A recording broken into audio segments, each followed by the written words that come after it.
Hello guys, this is going to be a very different video today. I don't know if you can hear me, so give me a sec. So basically I had watched a video of my friends talking about the subject, and I thought they kind of inspired me to sort of tell my story about it. So here it is. And hi Hollywood. So it all sort of started around, I don't know, it probably started around year 7 maybe. Over America, I think that might be grade 7, but over here it's done by year. Anyway, and it was more of something from past that was sort of stuck with me and eventually took effect, because I got bullied quite a lot, and that didn't necessarily affect me then, but I think as time went on that sort of developed and sort of things happened, and I think that's sort of how it started. And so yes, come year 7 I was sort of, it was taking effect, and it's year 7, so starting secondary school, America, high school, and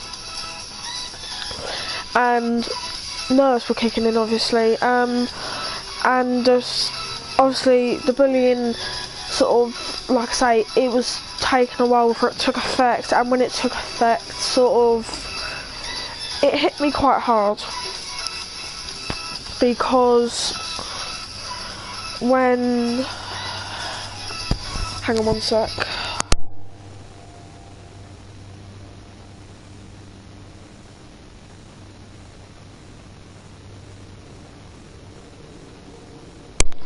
Because when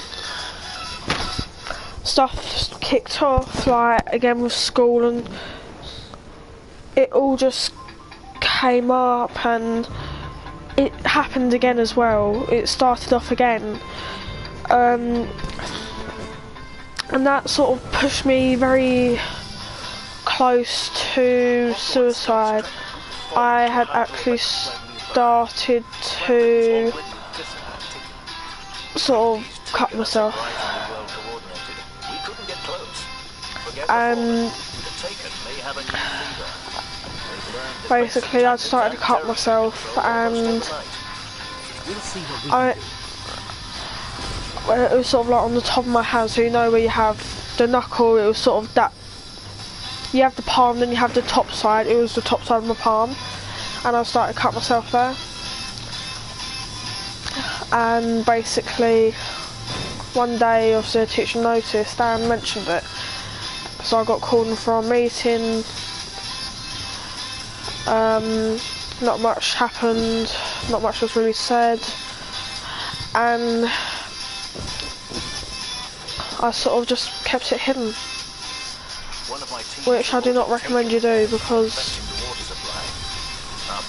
it didn't help me keeping it hidden. If I'd known how bad things would have got if I kept by keeping it hidden, I would have never hidden it.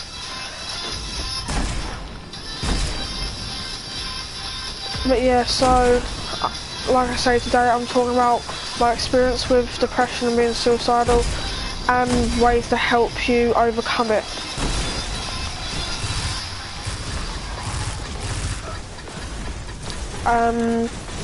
So one thing that helped me quite a lot was actually music. Now I know some of you may be thinking, or some of you may be going, how did music help me? And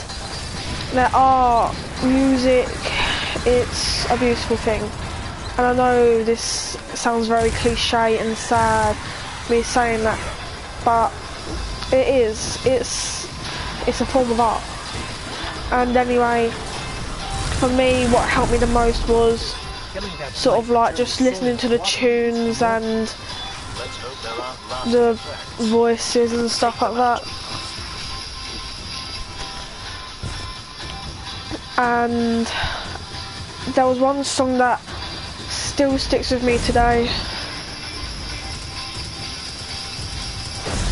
Yeah, hang on, I'll actually put spectator comments on screen so you can actually see what I'm seeing, because I found music and remembering songs helped me the most. So when I would get really depressed, I would start playing the song over my head to help sort of overcome what was in my head at the time until I could get somewhere I was much calmer.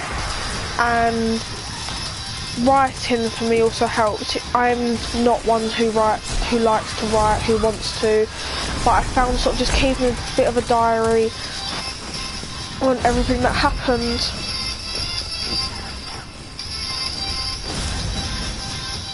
was probably, I done that for a couple of weeks and I struggled.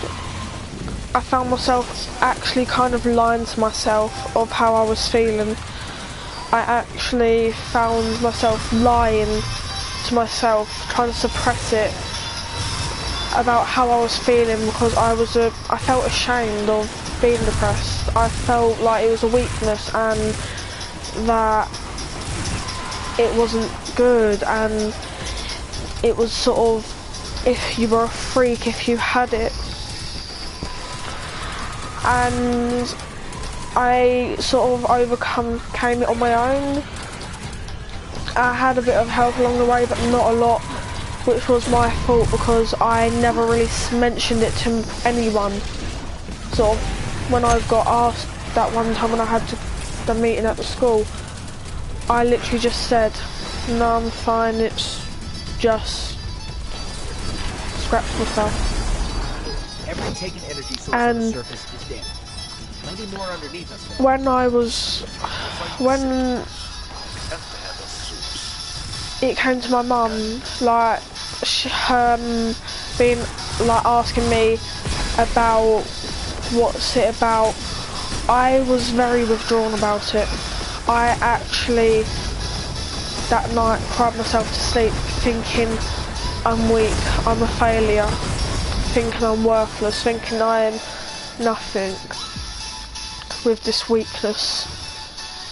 And then it sort of came the day where I was fed up with feeling weak, feeling helpless, and I started to focus more on schoolwork.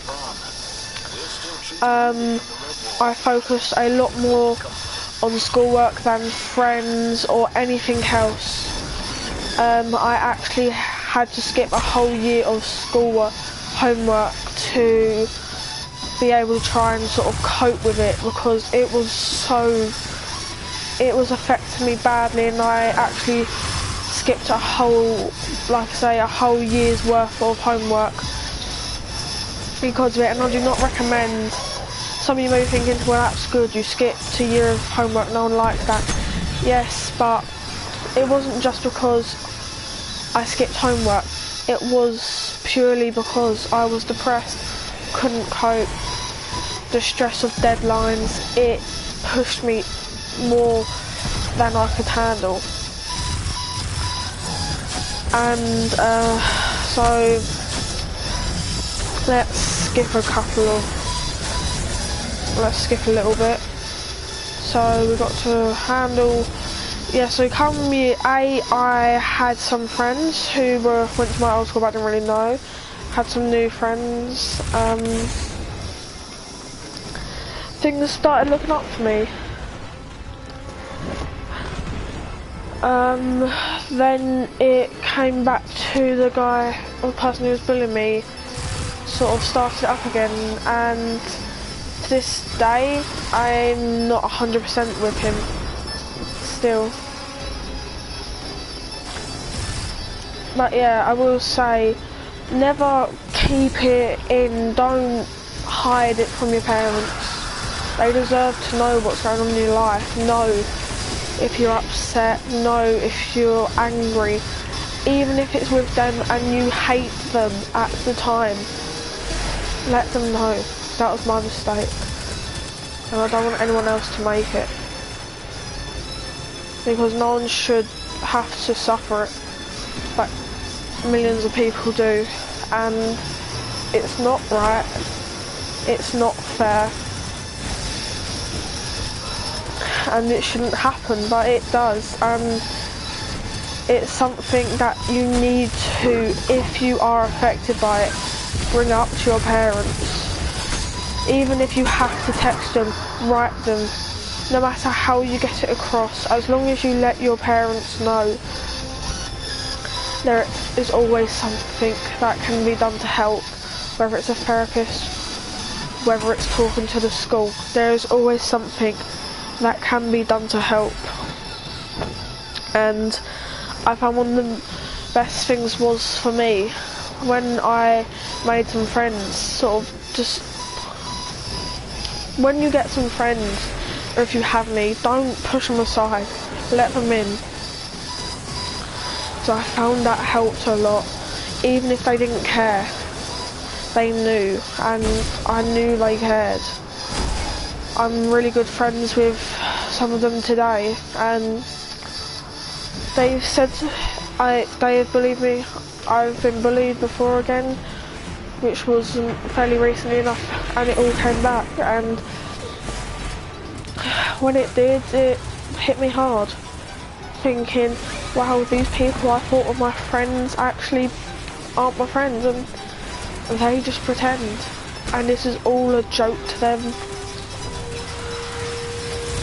But let's go back to year 8. Let's not go to year 9 just yet. So year 8, I was thinking this is going to be an alright year, sort of science, I love science, I have that 4 days a week, practicals most of the time, I'm going to love this. I did for the most part, but then it all started again. So probably about, what would it be? Sort of midway, maybe, just under midway, sort of through the year with science. People were really pissing me off. I said some things I really do regret. I said to two people who wouldn't leave me alone and were proper pissing me off. They were saying I was telling them to fuck off, they couldn't hear me, and I said, can you hear me now? And I said, kill yourself. And they decided to, I know some of you may be thinking you said it to them, so it's only fair they said it to you, and I get what you mean. And basically they were obviously saying it to me, and what probably hit me the most was that they were saying it even though I know I probably deserved it, because I said it first and said it to them, and I probably did deserve it. But even if you are saying it's a joke, never say it to someone without them knowing it's a joke, because that can make a whole world of difference, them knowing it's a joke compared to it not. Because if I had known it was a joke, I'd have been fine, but I didn't. And I went a whole year thinking it was serious, thinking they actually meant it. That was probably one of the worst things, because I hated the days I had to go in. I hated them all. I just wanted to curl up into a ball, and quite literally, I just wanted to disappear. I didn't want to exist. I just wish it was all over. I wish I was dead. And then came the fateful day of summer holidays, which was 6 weeks, and before I go into year 9, which got me away from all of it. Majority of the time I was on my PlayStation, so we are catching up to time now. Let's go to year 9. might have been year 8, I think it was year 9 anyway. So one day I come into school, sort of happy as usual, not really thinking too much of it, because why should I? It's school, it's cracking away, no one likes it, it's unproductive, you're going to fail at life if you listen to whatever school tells you. Don't take my advice, I'm not a trained person, don't worry. But yeah, so where I come to school this day, I'm getting funny looks from people who I normally sort of stand with in the morning, because obviously, as you do, you want to get to school before it starts, because you can't have to do with being late, but at the same time you want to meet your friends before it starts. So I obviously meet up the person who done it, who I thought was my friend at the time again, actually came a bit later, and I got told what happened, and sort of didn't believe him, like, no, this is just a joke, right, he's my friend, sort of, in my head.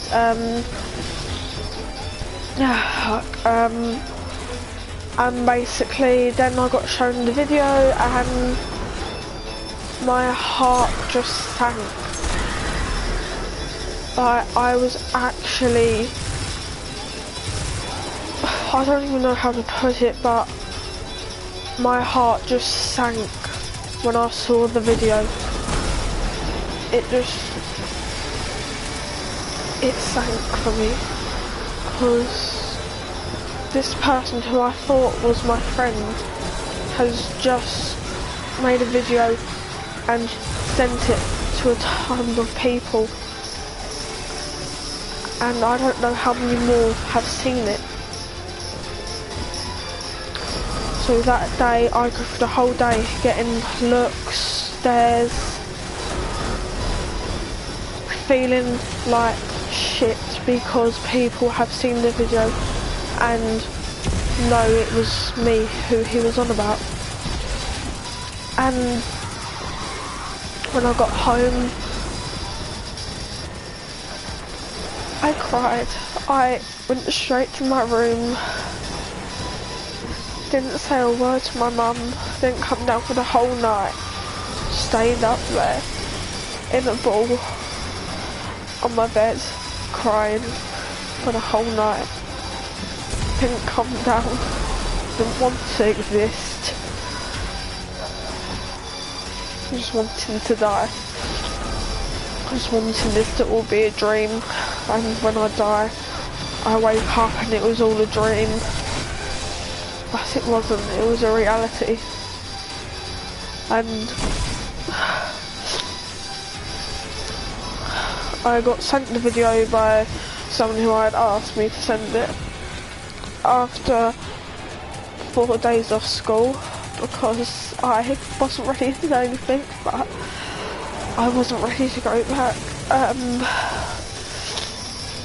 And yeah, so after I got sent the video, I showed my mum, sent it to her, because I was still in my room at this point. I hadn't even left because I was so upset, terrified, didn't want to exist, didn't want to see the world, didn't care for what it had to offer anymore, just wanted to die. I just didn't have the video, but she obviously came up to me and came in my room and we just talked for a bit. Well, she mainly talked, I didn't really say anything, and she emailed and rang the school, obviously let them know why I was off, and I went into school for 1 day, because I was off for 3 or 4 days, and it wasn't long left of the week, so I had done 2 days. I done 2 days in total. I might be wrong, I can't remember. So yeah, and once because I went to school, I was out of circulation, so I wasn't actually in lessons. I was down a special education, SEN it was called. It's for people if they're really pissed off or they have some problems with learning or whatever. Also the LSU, it was also referred to as, and I was down there for the whole day, which was alright. I mean, I was out of circulation, which I loved, because I really wasn't ready to face anyone. I struggled that morning. I kind of had to be dragged out of bed. And when they finally found my statement, because I had to write one, I was probably about ready to leave. At this time, I was probably about ready to want to go home. I've been in school, no one's seen me because I came in just everyone went to line up, because we line up outside, then go into form for 10 minutes, then we actually start the day for lessons. So I came in as everyone was lined up and the announcement was being made, and I just went straight down to SCN, wrote a statement and stayed on there the whole day. And this was probably the breaking point for me with depression, because I was still at that point. I'm weak. Why? It's my fault this is happening. It's my fault for being depressed, and for this happening, and for the video happening. If I wasn't depressed, the video wouldn't happen, none of it would have happened. I was pretty much there. I was about ready to kill myself. I was ready to end it all. They went into the arcology to investigate a heavily guarded high. I was had zero ready. contact for the last several hours, which is why That night I almost had to fight myself to stop myself from attempting, because I had given up. I'd lost it. Everything seemed fine that day after he'd been told off and apologised. I seemed fine, but inside I was still so lonely, so empty, so sad. Still ready to die, still wanting to. No one should ever have to be, but sometimes what no one should have to be is what some people are, because life's not there to catch you when you fall. It's there to keep you down when you fall, and for you to either fight to get up or stay down and suffer. Life is out to get you. The hive must have just sealed this. It doesn't care what you've been through. None of it matters, no matter what you've been through in life. It doesn't care. And that was probably the point I started taking online courses, because I felt like I was weak and couldn't go to my mum or dad and ask for help from anyone. So I started doing online chat courses that were for free, like from help foundations, and started to slowly get better, and obviously talked about it, and eventually in all time I got better. And catching up to present day, I have friends, I'm doing alright, and I can finally say for once I'm actually truly happy.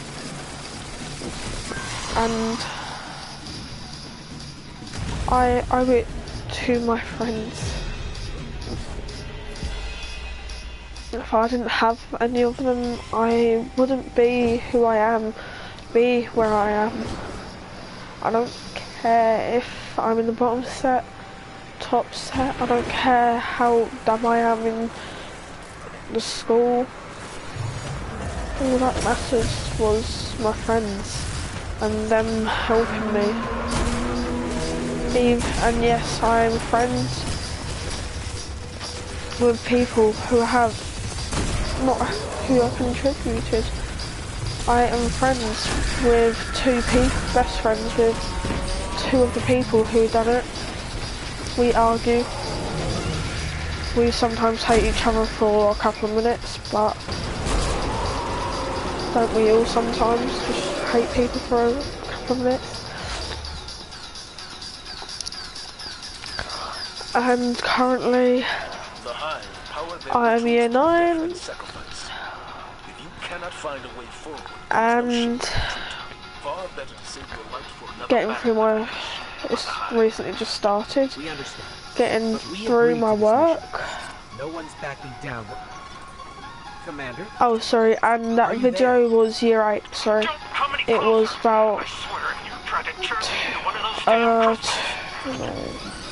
about maybe 2-3 weeks before gender term. Sorry to make it confusing. So yeah, this has been my story. So, like I say, don't hide it. Don't be ashamed of it, and the most important thing is, don't feel weak or worthless, because you are not. Up there, by that crystal, that's where the broadcast came from. Crystal was full of Because there's always a light at the end of the tunnel, and suicide doesn't have to be an option.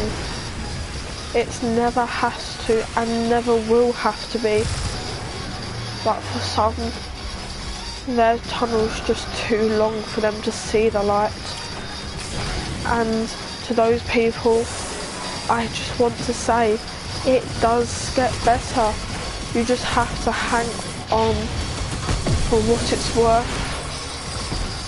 For how you come out, it's worth it. We don't understand how the Hive got their claws on it.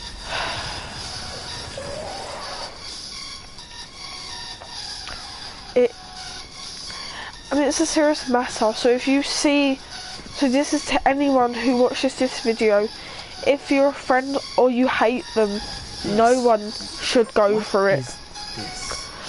If you see someone failing, if you see them withdrawn, if you see them being abnormal behaviour, more quiet than usual, never ignore it, because those are signs, and all it takes is for one person to notice and say something to change it all. All it takes is one conversation with a teacher, another student who's a friend, a parent, to change what the outcome could be. And the more people who know the warning signs, the signals, when depression hits, it will be dealt with. But you should never feel helpless, feel alone. No, it's hard and it's easy for me to say, but I know how you feel. I know how you felt. Even if you can only talk to someone who's been through depression, who knows what it feels like, talk to them. Everything helps. And I know for some of you it will be tough, like it was for me. I got over it on my own, never told anyone. But Rescue me. No, as long as someone knows you're not okay, as long as someone knows you're hurt inside, knows life isn't going your way. As long as you've got someone who will support you, parent, carer, brother, sister, mum, dad, best friend, it doesn't matter. As long as they care and they are there for you, you will get through it. Just remember, there is a light. You just have to hold on. Life hasn't got a direction, but it's got an end. And the end doesn't begin with depression. The end begins with a life spent in happiness. So don't feel ashamed. Don't withdraw, or not withdraw, don't hide away. Like I said, even if it's a teacher you trust better than your mum, dad or friend, and you email them, all it takes is one person to do something and make a whole difference in someone's world. Whether you hate them and want them to die, don't.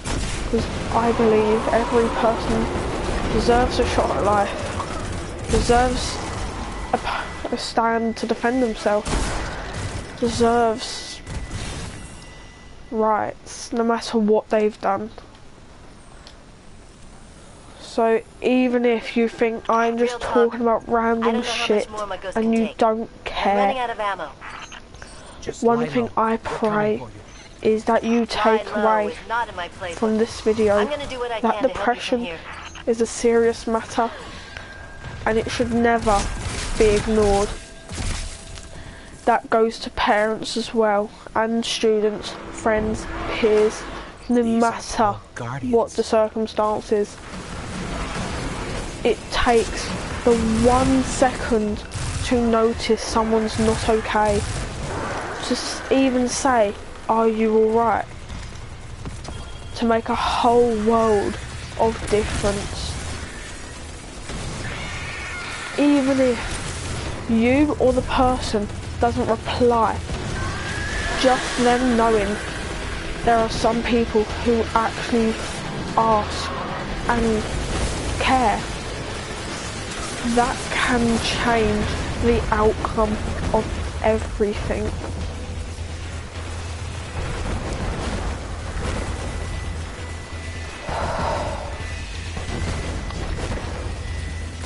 So the outcome, without interference, without people taking notice, quite a lot of times leads to suicide.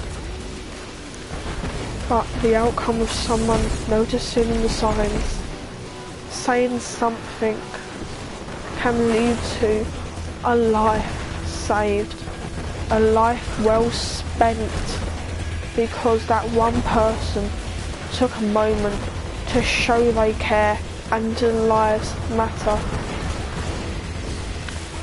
And for those people out there who do that and who do care genuinely and not because they want the benefits, I sincerely thank you for being there for people, for being there for me. This goes to my friends who have helped me and to people who help people with depression. I really thank you, because no one deserves anything other than a life.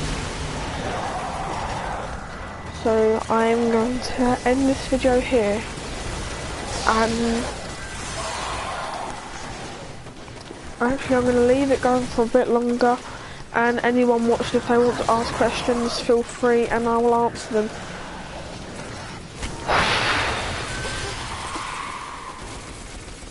But thank you mainly to my friends and teachers. Twice now.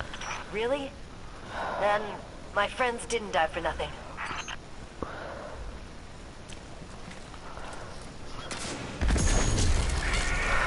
Getting a little dicey down here. You need to turn back. Hang in there. We're on our way. No! Turn back! I know what to do. We have to turn the crystals against the hive. But there are no powered crystals in this chamber. What's plan B? Never mind. We're going with that plan. But you said there aren't Oh any yeah, crystals. one thing I wanted to add. Not yet. With the music, if anyone is curious or wants to know, the song that I got stuck in my head was Chainsmokers Closer. I would loop it in my head for hours on end, and it was